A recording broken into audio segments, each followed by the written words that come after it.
សូមស្វាគមន៍បងប្អូនទាំងអស់គ្នាមកកាន់ Channel រឿងនិទានវេទមន្តខ្មែរទាំងអស់គ្នាមុននឹងចូលទៅកាន់សាច់រឿងសូមបងប្អូនជួយចុច Subscribe ម្នាក់មួយដើម្បីតាមដាននិងទទួលបានវីដេអូថ្មីៗពីយើងខ្ញុំភាគបន្តលោកគ្រូភឿនបមិត្តជរាជរោគាលោកគ្រូភឿនបានប្រាមុនជំហានអាយុហក់កាត់ពពកឆ្ពក់ទៅទើតខាងកើតមិនយូរប៉ុន្មានលោកបានមកដល់ដែនដីវាលស្មៅដែលធ្លាប់តែខៀវស្រងាត់ឥឡូវប្រែទៅជាពណ៌ត្នោតក្រៀមក្រោះអ្វីដែលលោកបានឃើញគឺជារូបភាពដ៏គួរឲ្យរន្ធត់ប្រជាជនដែលរស់នៅទីនោះកំពុងដួលសន្លប់និងស្លាប់បន្តបន្ទាប់ស្បែករបស់ពួកគេប្រែជាពណ៌បៃតងខ្ចីហើយមានផ្សែងអាប់ពណ៌បៃតងខ្មៅអាប់រោគហុយចេញពីរាងកាយរបស់ពួកគេ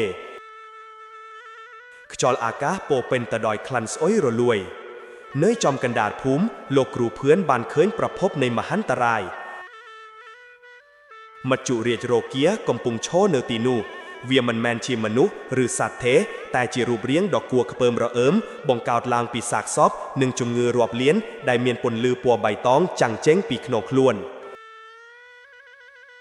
ដៃរបស់វាគ្រាន់តែក្រវីតិចៗអបរោគក៏រាវដាវកាន់តែខ្លាំងអាក្រក់ណាស់លោកគ្រូភឿនស្រែកឡើងឯងហ៊ានយកជីវិតមនុស្សស្លូតត្រង់មកលេងសើចលោកគ្រូភឿនចាប់ផ្ដើមសូត្រមន្តភ្លាមមុនអាគមធាតុភ្លើងនាគរាជអាគីលោកគ្រូភឿនបញ្ចេញអណ្ដាតភ្លើងដ៏សន្ធោសន្ធៅបង្កើតជារូបនាគរាជហោះសំដៅទៅដុតបំផ្លាញអបរោគនោះប៉ុន្តែអ្វីដែលចម្លែកនោះគឺភ្លើងនោះមិនត្រឹមតែមិនអាចដុតអាប់នោះបានទេថែមទាំងត្រូវបានអាប់នោះលេបចូលបាត់ទៅវិញធ្វើឲ្យមច្ចុរាជរោគាកាន់តែធំឡើងហាសំឡេងរបស់វាឡានលឺឡើងភ្លើងរបស់ឯងគ្រាន់តែជាអាហាររបស់ឯងប៉ុណ្ណោះជំងឺរាតត្បាតនេះកើតចេញពីសេចក្តីអស់សង្ឃឹមគ្មានអ្វីអាចបញ្ឈប់វាបានទេលោកគ្រូភឿនដកដង្ហើមធំលោកដឹងថាมันអាចប្រើមុនអាគមធម្មតាបានទេពេលនោះលោកនឹកឃើញដល់កងចក្រវិញ្ញាណដែលលោកគ្រូឋានបានផ្ដល់ឲ្យវាក៏ត្រូវការឈាមរបស់បងដើម្បីបាក់ផ្លូវដែរលោកគ្រូភឿនមិនស្ទាក់ស្ទើរឡើយលោកយកកងចក្រនោះមកដាក់លើបាតដៃរួចលោកប្រើកាំបិតខ្លីចាក់ទៅលើបាតដៃម្ខាងទៀតឈាមស្រស់ក៏ហូរស្រក់មកលើកងចក្រឈាមរបស់លោកមិនមែនជាឈាមធម្មតាទេតែជាឈាមដែលពោពេញទៅដោយថាមពលនៃធាតុទាំង4វឹបកងចក្រវិញ្ញាណដែលធ្លាប់តែងងឹតស្រអាប់ស្រាប់តែបញ្ចេញពន្លឺពណ៌មាសភ្លឺចិញ្ចាកវាចាប់ផ្ដើមវិលយ៉ាងលឿនបង្កើតបានជាខែលពន្លឺដ៏បរិសុទ្ធឈាមរបស់អញជាតំណាងឲ្យជីវិតលោកគ្រូភឿនស្រែកឡើងឯងដែលជាតំណាងឲ្យសេចក្តីស្លាប់ត្រូវតែរលាយលោកគ្រូភឿនគប់កងចក្រនោះឆ្ពោះទៅរកមច្ចុរាជរោគា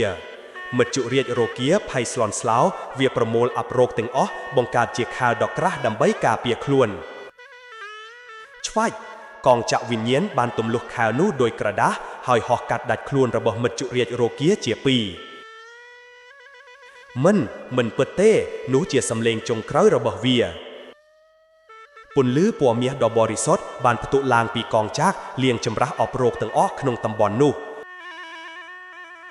មច្ចុរាជរោគាបានរលាយបាត់ដោយអំបិលត្រូវទឹកប្រជាជនដែលដួលសន្លប់ចាប់ផ្ដើមដកដង្ហើមឡើងវិញ